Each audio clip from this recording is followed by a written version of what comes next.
Assalamu alaykum wa rahmatullahi wa barakatuh. Chers frères et sœurs en islam, soyez les bienvenus sur votre chaîne Au cœur de l'islam, une chaîne où nous essayons ensemble de replacer la spiritualité au centre de nos vies. Aujourd'hui, nous allons aborder un sujet fondamental, vital même. Comment placer Allah au centre de ton foyer? Dans un monde en crise, où les foyers musulmans sont parfois secoués par les épreuves, les conflits et les négligences spirituelles, il est plus que jamais urgent de revenir aux fondations qu'Allah nous a données dans le Coran et la Sunna. Que tu sois marié ou non, parent ou futur parent, ce message est pour toi. Car un foyer musulman, ce n'est pas juste une maison, c'est un microcosme de la Ummah, un espace sacré où la miséricorde, la patience, la justice et l'amour doivent régner par la volonté d'Allah. Prépare ton cœur, ouvre ton esprit et prends le temps de réfléchir à chaque point que nous allons aborder ensemble, bi-idnillah. Premier. L'importance de la présence d'Allah dans la famille. Un foyer dans lequel le nom d'Allah n'est pas invoqué est comme une maison sans lumière. Il peut être solide en apparence, décoré extérieurement, mais à l'intérieur, il manque de chaleur, de direction et de bénédiction. Le prophète a dit « Le monde n'est qu'une jouissance passagère, et la meilleure jouissance de ce bas monde est une femme pieuse. » Muslim. Mais cette piété doit irriguer toute la maison, le père, la mère, les enfants. Lorsque chacun agit avec la conscience qu'Allah les observe, les tensions s'apaisent, les disputes diminuent et l'amour sincère grandit. Un foyer fondé sur la crainte révérentielle d'Allah, taqwa, devient un havre de paix. On voit aujourd'hui des familles divisées, des couples qui vivent sous le même toit mais ne partagent plus rien spirituellement. Pourquoi? Parce qu'Allah est absent de leurs décisions, de leurs conversations, de leurs projets. Il est devenu un sujet du vendredi, mais pas de la semaine. Placer Allah au centre de ton foyer, c'est commencer chaque journée par une intention sincère. « Ya Allah, fais que cette journée te plaise. » C'est se rappeler que l'éducation de nos enfants est une amana, un dépôt sacré. C'est prier ensemble quand cela est possible. C'est veiller à ce que chaque décision, mariage, éducation, finance, soit alignée avec les préceptes d'Allah. Il ne s'agit pas de devenir parfait, mais d'inclure Allah dans le foyer comme on inclut l'air pour respirer. Tout commence par là. Si tu veux que ton foyer soit béni, commence par demander à Allah de le bénir et fais de lui la priorité. Deuxième, la prière, fondement essentiel. Le second pilier pour placer Allah au cœur de ton foyer, c'est la prière, as-salah. Elle n'est pas seulement une obligation individuelle, c'est aussi un ciment collectif, une lumière qui éclaire la maison tout entière. Le prophète a dit « La prière est la lumière du croyant ». Et dans une autre narration, le premier acte dont le serviteur devra rendre compte au jour du jugement est la prière. Tirmidhi. Si la prière est la première chose que tu vas devoir justifier devant Allah, imagine l'importance qu'elle a dans l'éducation de tes enfants, dans la relation avec ton épouse, dans les décisions de ton foyer. Combien de maisons aujourd'hui sont remplies de conversations sur les études, la réussite, la carrière, mais vides de prière? Combien d'enfants entendent parler de diplômes, mais rarement d'Allah? Nous devons inverser cette tendance. La prière doit devenir un moment sacré en famille, se lever pour Fajr ensemble, même s'il ne reste qu'un ou deux enfants à réveiller, prier Maghrib en groupe, même dans le salon, même en silence. C'est ainsi qu'on bâtit une atmosphère où la spiritualité devient naturelle, pas imposée. Et ne sous-estime pas la prière pour ta famille. Le prophète Ibrahim, alayhi salam, faisait cette invocation. « Ô mon Seigneur, fais que moi et ma descendance accomplissions assidûment la prière. » Sourate Ibrahim, verset 40. Il ne demandait pas la richesse. Il ne demandait pas les diplômes. Il demandait la prière. Et toi? Penses-tu chaque jour à faire doua pour que tes enfants ne ratent pas le Fajr? Pour qu'ils aiment la mosquée? Pour qu'ils trouvent du plaisir à prier, pas juste de la contrainte? Il faut prier pour la prière. Même si tes enfants ou ton conjoint semblent t'éloigner, ne lâche jamais la corde de la prière. Ce que tu ne peux pas leur dire avec tes mots, Allah peut leur dire dans leur cœur. Mais à une condition, que tu sois constant. Et cela vaut aussi dans l'épreuve. Lorsque la communication est rompue, lorsque la tristesse s'invite, lorsque la fatigue ou la colère prennent le dessus, la prière est ton refuge. Le prophète, lorsqu'il était stressé, se réfugiait dans la prière, comme nous on chercherait un abri en pleine tempête. Alors transforme ta maison en une petite mosquée, même si ce n'est qu'un tapis au sol, même si ce n'est qu'une prière par jour en groupe. C'est là que les miracles commencent. Qu'Allah fasse de nos maisons des lieux de prosternation et de sérénité. Troisième, appliquer la parole d'Allah dans le foyer. Il ne suffit pas de lire le Coran ou de le réciter. Ce qui transforme une maison en foyer béni, ce n'est pas la quantité de pages lues, mais la qualité de l'application. Le Coran est venu pour guider nos vies, et cela commence dans nos foyers. Allah dit, « Et voilà un livre béni que nous avons fait descendre. Suivez-le donc et soyez pieux, afin de recevoir la miséricorde. » Sourate Al-An'am, verset 155. Suivre le livre d'Allah, c'est bien plus que de savoir lire en arabe. C'est faire du Coran un mode de vie, un guide au quotidien, dans l'éducation, dans les relations conjugales, dans les disputes, dans le pardon, dans les projets. Il ne s'agit pas seulement d'encadrer un verset dans le salon ou d'avoir l'application Coran sur son téléphone, il faut vivre le livre d'Allah. Si tu es père ou mère, tes enfants doivent voir dans ton comportement le Coran en mouvement. C'est ce que disait Aïcha, qu'Allah l'agrée, lorsqu'on lui demanda comment était le comportement du prophète. Son comportement, c'était le Coran. Muslim. Cela signifie être juste dans les conflits, ne pas crier ni humilier, éviter le mensonge, même petit, prendre soin des faibles du foyer, cultiver la patience dans les tensions. Quand tu appliques la parole d'Allah dans ta maison, tu fais entrer la baraka dans chaque recoin, dans l'argent, dans le sommeil, dans les discussions, même dans les épreuves.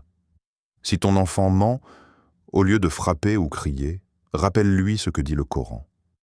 Si ton époux s'énerve, apaise-le en lui rappelant que la colère vient de Shaitan. Si une dispute éclate, rappelle que les croyants sont frères et que le pardon est des meilleurs. Appliquer la parole d'Allah, c'est aussi savoir se remettre en question, ne pas s'obstiner dans l'erreur, admettre ses fautes et montrer aux autres qu'on est capable de s'améliorer. Une maison où chacun veut imposer ses lois devient une arène. Mais une maison où chacun cherche à se conformer à la loi d'Allah devient un havre de paix. Et ce n'est pas facile. Il y aura des moments d'oubli, de faiblesse, d'échec. Mais l'essentiel est de revenir toujours à la parole d'Allah, comme à une source de lumière quand la maison devient obscure. Fais un test, prends un verset par semaine, partage-le avec ta famille, discutez de sa signification, puis essayez de l'appliquer ensemble. Tu verras, petit à petit, les cœurs changent, les habitudes aussi. Et n'oublie pas, ce n'est pas ton discours qui éduque ton foyer, c'est ton exemple. Vis le Coran, et tu verras le Coran s'imprimer dans les cœurs de ta famille, bi-idnillah. Quatrième, l'amour et le pardon dans le foyer. Parmi les fondations invisibles mais essentielles d'un foyer béni par Allah, il y a l'amour, mawadda, et le pardon, maghfira. Ce sont des piliers spirituels que beaucoup de foyers oublient ou négligent, alors qu'ils sont au cœur de la vie familiale en islam. Allah dit dans le Coran, en parlant du mariage, « Et parmi ces signes, il a créé pour vous de vos propres espèces des épouses pour que vous trouviez auprès d'elles tranquillité. Il a mis entre vous affection et miséricorde. » Sourate Ar-Rum, verset 21. Ce verset est souvent récité au mariage, mais il ne doit pas rester une formule de cérémonie. Il doit devenir une philosophie de vie. Beaucoup pensent que l'amour dans l'islam est purement rationnel ou sec. Mais Allah parle bien de mawadda, l'amour tendre, et rahma, la miséricorde. Ces deux forces doivent circuler au quotidien dans ton foyer. Pas seulement entre époux, mais aussi entre parents et enfants, entre frères et sœurs.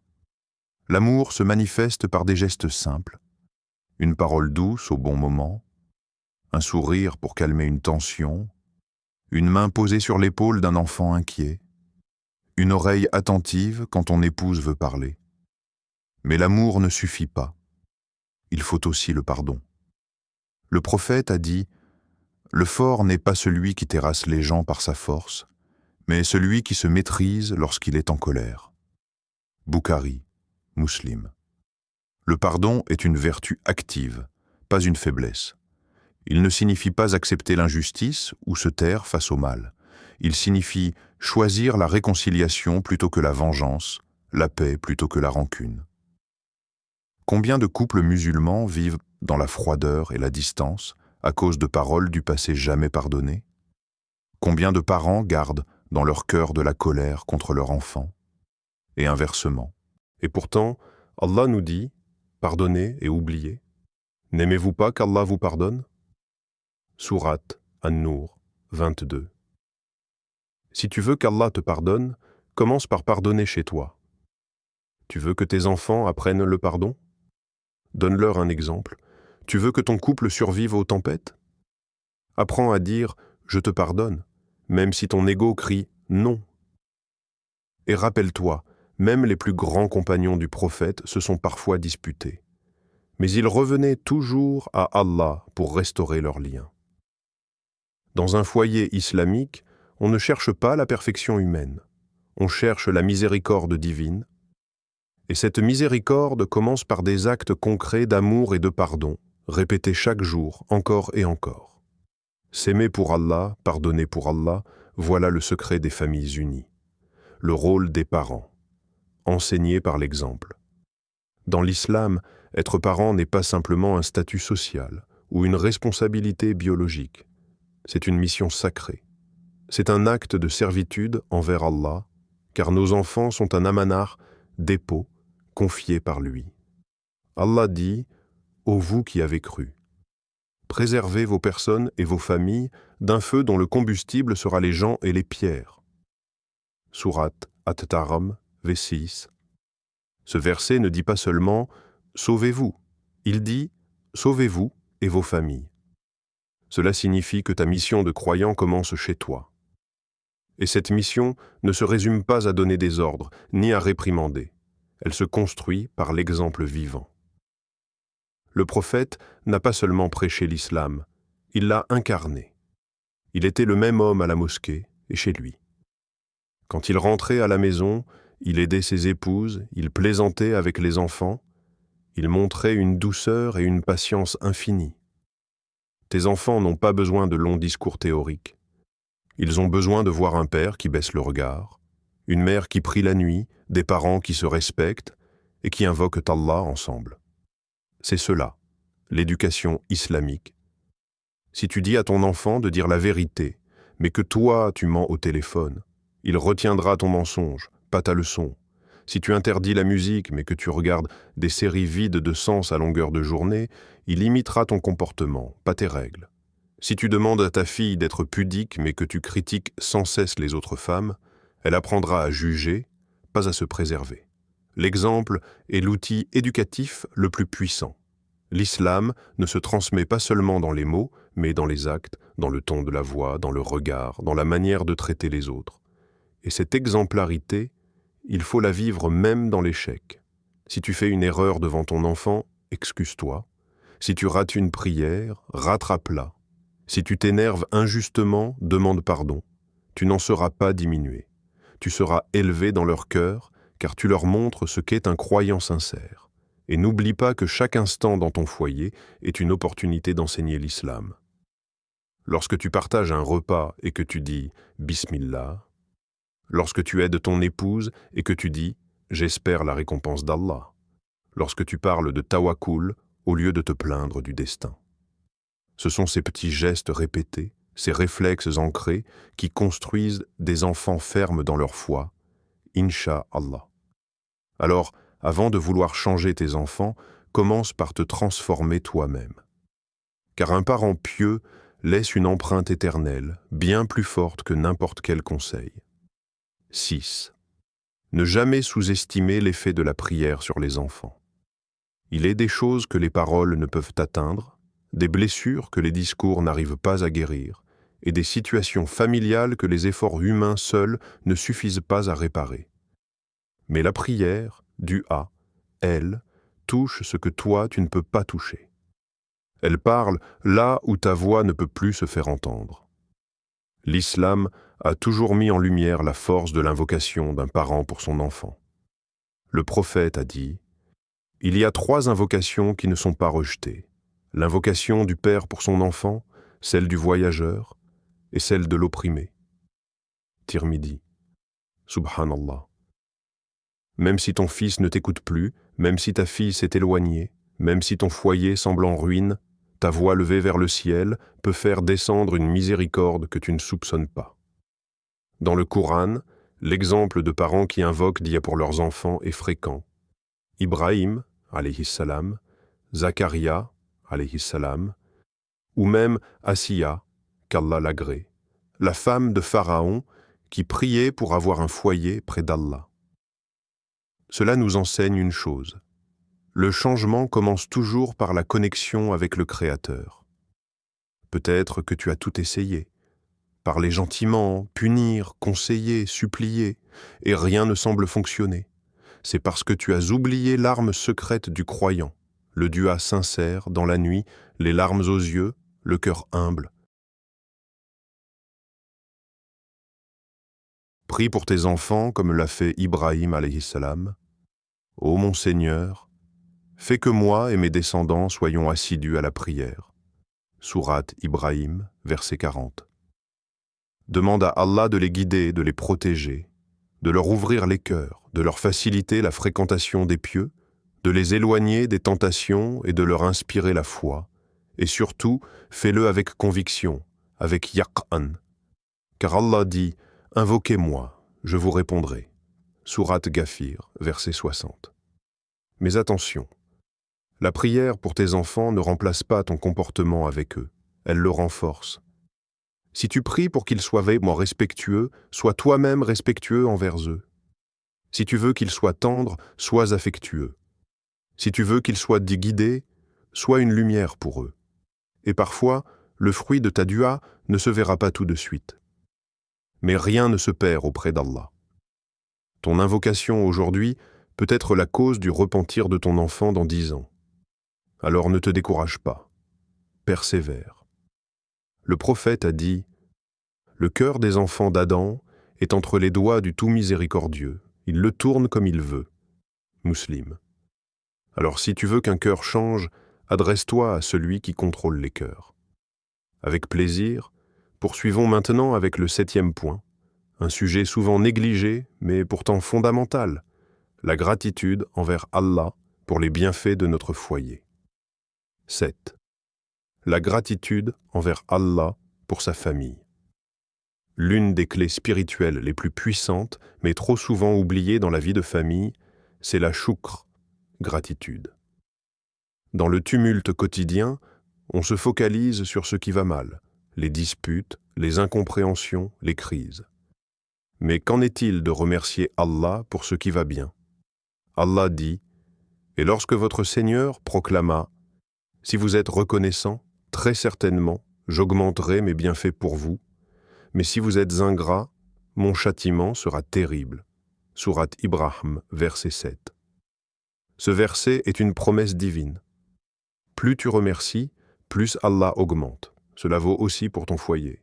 Plus tu remercies pour ton conjoint, tes enfants, ta maison, plus Allah y mettra de la baraka. Mais soyons honnêtes, combien d'entre nous commencent dans la journée en remerciant Allah pour leur famille? Combien prient en disant « Ya Allah, merci pour ma femme, même avec ses défauts.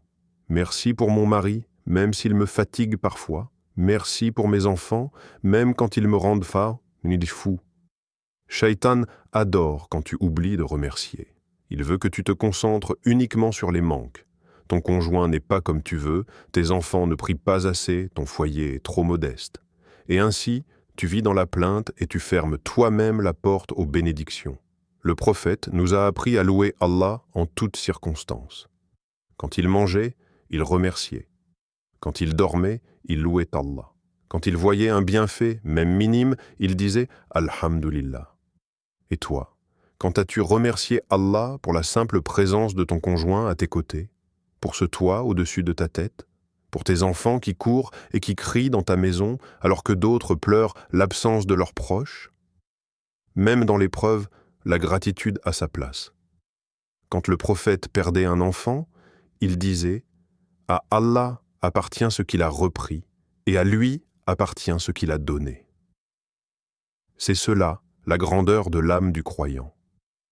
Alors commence aujourd'hui. Instaure un rituel de gratitude dans ton foyer. Chaque soir, demande à ta famille « Pourquoi avons-nous remercié Allah aujourd'hui ?» Apprends à tes enfants à dire « Alhamdulillah » pour leurs vêtements, leur santé, leur école, leur petit déjeuner. La gratitude transforme l'ambiance du foyer. Elle apaise les cœurs, renforce les liens et surtout, elle attire la satisfaction d'Allah. Le prophète a dit « Celui qui ne remercie pas les gens ne remercie pas Allah. » Abu Daoud. Alors remercie ton épouse pour ses efforts, remercie ton mari pour ses sacrifices, remercie tes enfants quand ils font quelque chose de bien. C'est sunnah et c'est spirituel. Le foyer reconnaissant est un foyer qui prospère. Et celui qui est ingrat verra ses bienfaits se faner un à un jusqu'à ce qu'il ne lui reste plus que des regrets. Qu'Allah vous accorde la paix, la miséricorde et sa bénédiction. Si ce message vous a touché, n'oubliez pas de laisser un like et de vous abonner pour ne rien manquer. Ensemble, continuons à nous rappeler, à apprendre et à cheminer vers Allah pas à pas. Wa assalamu alaykum wa rahmatullahi wa barakatuh.